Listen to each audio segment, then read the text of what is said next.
महत्वाची बातमी, मनोमिलन नाटकाचं जोरदार प्रमोशन सुरू असल्याचं म्हणत शिंदेंनी पुन्हा एकदा उद्धव ठाकरे आणि राज ठाकरेंना टोला लगावलाय।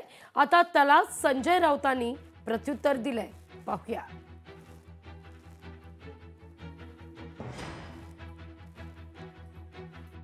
एकनाथ शिंदेंचं वाचन वाढलेलं दिसतंय, त्यांना मराठी वाचता येतं असं दिसतंय।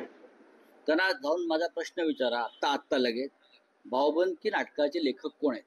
हे नाटक कोणत्या साली आलं? हे नाटक आपण पाहिलं का?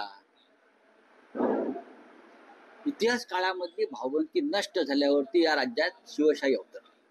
कृष्णाजी प्रभाकर खाडीलकर हे त्या नाटकाचे लेखक, आणि त्यांनी भाऊबंदकीच्या माध्यमातून एक चित्र महाराष्ट्राला दाखवलं की भाऊबंदकी आहे तोपर्यंत राज्य आपलं होणार, एकत्र आलं पाहिजे मराठी लोकांनी, देशातल्या लोकांनी। तेव्हा भाऊबंदकीचा जो संदेश आहे तो संदेश बिंद्यानं अस्वस्थ करतोय। संजय राऊत म्हणतात की शिवसेना भवन हे ऐक्याचं प्रतीक आहे।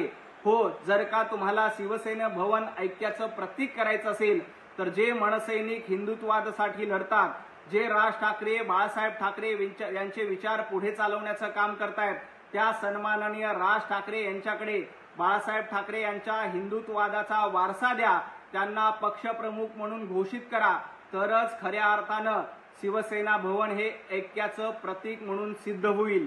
20 वर्षानंतर मनसैनिक शिवसेना भवनामध्ये आले। 20 वर्षापूर्वी तुम्ही राज ठाकरे यांना बाजूला केलं होतं, आता 20 वर्षानंतर तुम्हाला ती संधी आली आहे।